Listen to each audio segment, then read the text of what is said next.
It is currently 7 p.m., 7:41 p.m. in Ghana, and I have been to 4 different events today. 2 of them were one-on-ones, just catching up with my cousin, getting our nails done, girlfriend style. And then one of them was grabbing lunch with a friend I met in Ghana through a cousin, a friend. And the other 2 were just like kind of community events. And I say all of this because today is Thursday, and this is Ghana, where showing up is not optional, it's culture. Because here's what's wild: 21% of American adults report serious feelings of loneliness, and 1 in 6 people worldwide are affected by loneliness. We're living through what experts are calling a loneliness epidemic. And the craziest part, the cure is not complicated. It's not necessarily therapy, it's not another app, it's not some revolutionary breakthrough. It's just showing up. So let me give you the full picture. 30% of adults experience loneliness at least once a week, with 10% feeling lonely every day. Among adults 18 to 34 in that age range, 30% report feeling lonely every day or several times a week. And loneliness is linked to an estimated 871,000 deaths annually worldwide. And I know I've just thrown a lot of numbers at you, but here's the last one. Single adults are nearly twice as likely as married adults to experience weekly loneliness. 39% versus 22%. Now, I'm not married, so I'm not going to say too much on this, but I do think that's also interesting because Michelle Obama also talked about this, that you can feel lonely in your marriage, and it's really kind of up to you to create your own hobbies, have your own friendships, and show up in your life for yourself. But with that said, or extending that, the number what people have said to be the one solution to kind of solving this and curing this is taking time each day to reach out to a friend or a family member. Not a grand gesture, not expensive interventions, not fancy dinners, not um all these things, like just showing up. So for example, my cousin like literally just showed up at her house, played with her kids for a bit, grabbed some water, and it just so happened that she was like, oh yeah, I'm like heading out for my nails. So we ended up getting our nails done. And as you can see, I don't even have like, I just cleaned my nails, and that was that, even though I've been outside all day. Um, More pedicure. So that was like low cost chill. The pedicure did not have to happen, but we were able to hang out. My friend, we ended up getting a tea. Right, and other community events, they're communal. So I just showed up. I said, hey, whatever the case might be. One was at someone's house. We were just saying hello, and someone was a more curated event. And these are the ways that you build up relationships. And the reason why I brought up Ghana is because, like, obviously I'm in Ghana right now, but in Ghana, you cannot be lonely here, even if you tried, because there's always a wedding, a funeral, a christening, an outdooring, somebody's birthday party, and you're expected to show up. Not because it's convenient, but because that's what community is. My aunt was telling a story that she's retired now, so she goes back and forth, and she was telling one of her high school classmates that she's in Ghana, and they said, "Oh, you should go to this wedding." And then she was like, "Why would I go to this wedding? I don't know this person." But the classmate was like, "Well, it's our classmate's son, and they would be expecting you." And she's like, "I don't think that's how that works." So that classmate ended up calling the other classmate, like, "Oh, she's in town. She'll be at the wedding." And the classmate was like, "Of course, yes." Called her to confirm she's coming to the wedding. So it's kind of like peer pressure to be social. And there's always pros and cons to everything. But in this case, at least you have the option, people want you around. And I think, especially for someone who's retired, this is really, really important because we know that when people stop working, the likelihood of them getting sick, having illness, passing away is actually higher because they no longer have a sense of purpose, or they're no longer connected in the same way that they were when they were working. So this is actually really, really good.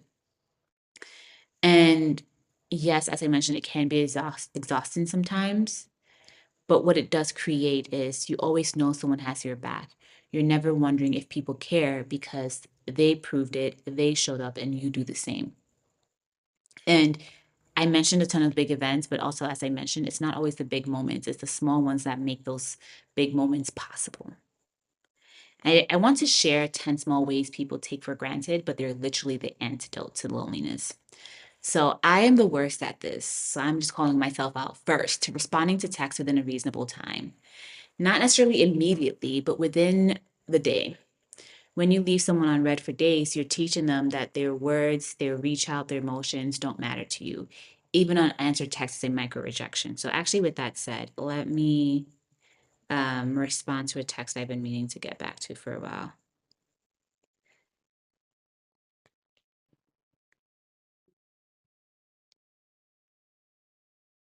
Okay, so I just responded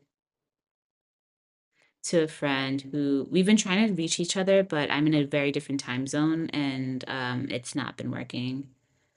Um, so, yeah, and also I'm going to just respond to my brother since I'm already here. He just went on this trip, and my friend wanted to do the same thing, so was asking for an itinerary. So I'm just gonna respond to that.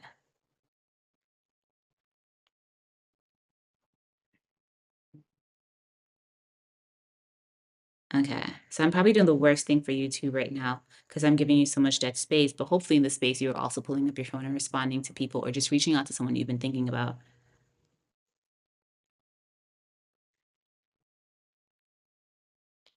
Okay, great. So that's done. Two texts down. Cool. So number one, respond to text within a reasonable time.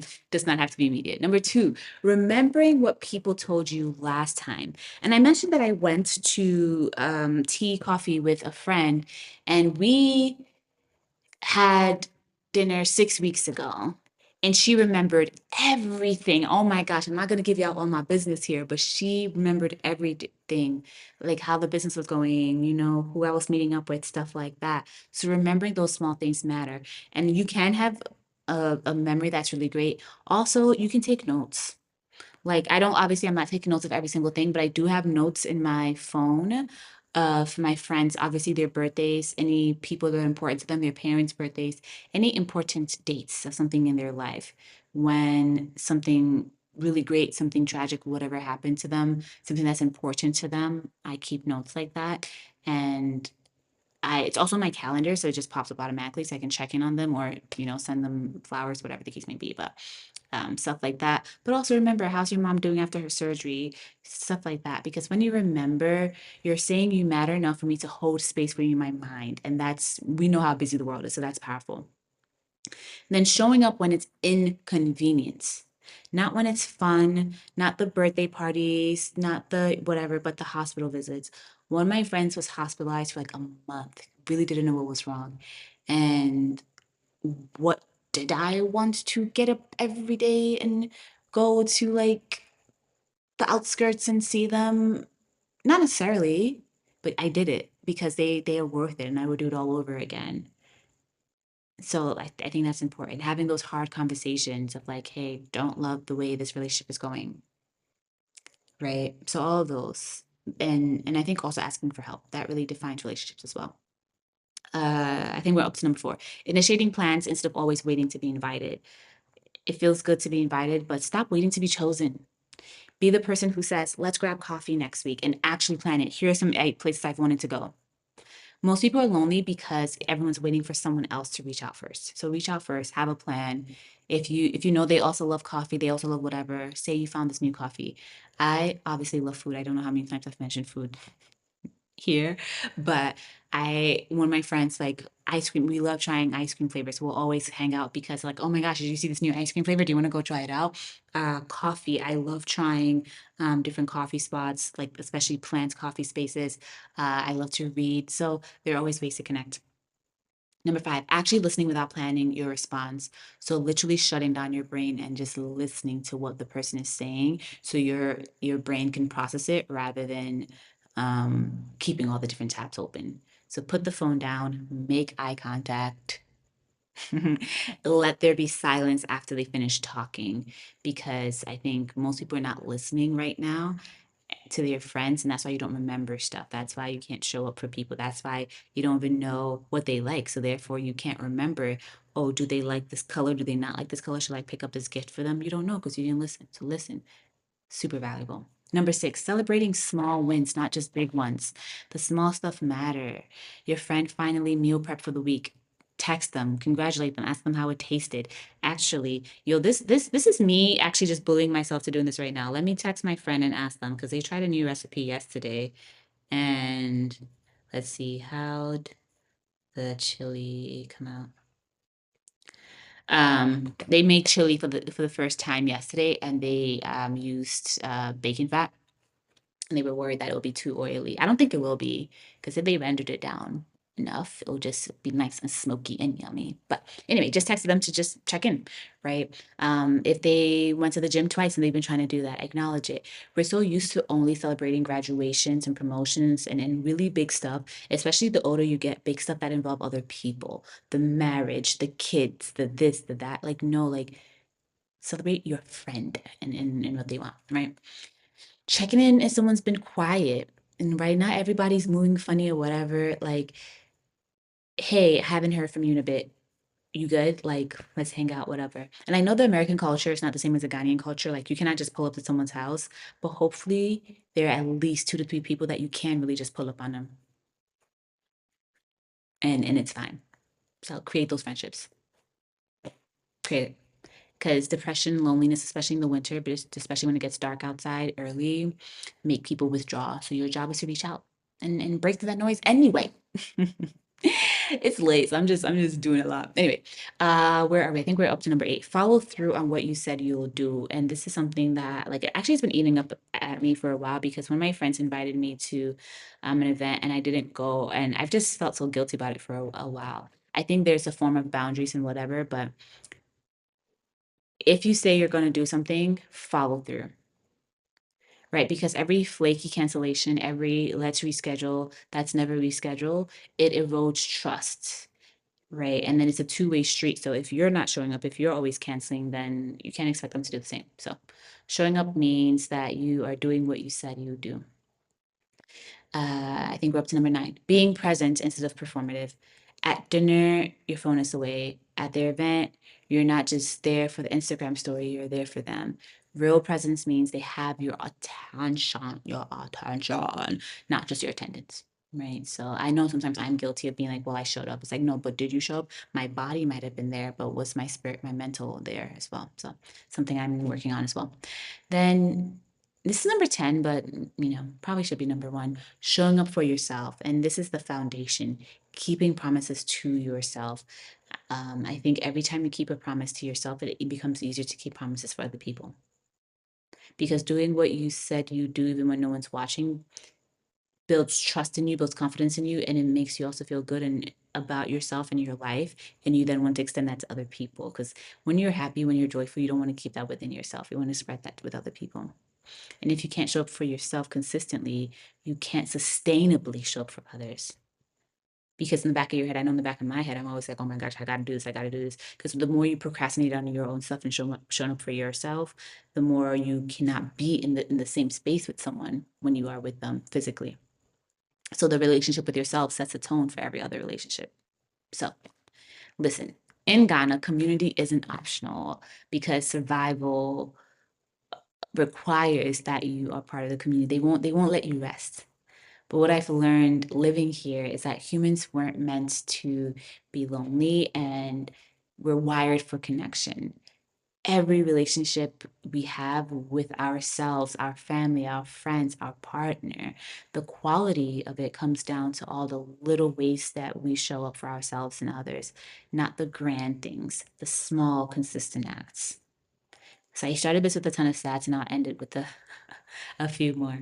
When researchers want,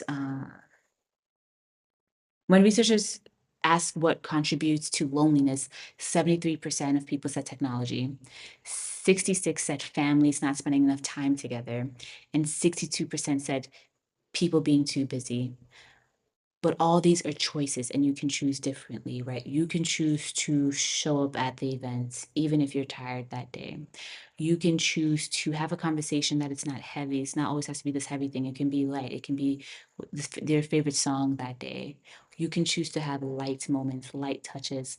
There's this thing, if when people send memes to their friends, because I don't know about you, but sometimes some of my friends, like, we're having conversations on TikTok, text, WhatsApp, Instagram, and there's this thing that says when you send memes, you're pebbling, and it's something that penguins do as well. They give little pebbles, and those pebbling things, what they allow you to do is that it says, "Hey, I see you. We find the same information useful or funny, whatever the case might be, but we're not expecting a full blown conversation. But it still keeps that connection going, and that's really important." So here's my challenge: pick one person, text them today, call them. Not we should catch up, but actually schedule it, show up, because that's how you build the kind of life where loneliness doesn't stand a chance. It cannot survive. So drop in the comments, which of these 10 ways of showing up do you need to work on the most? Let me know. And if any of this resonated, share it with someone who needs to hear it. Subscribe for more of these types of conversations and challenges, because sometimes the best way to show up for someone is to remind them that they're not alone and to show up for yourself first. See you tomorrow.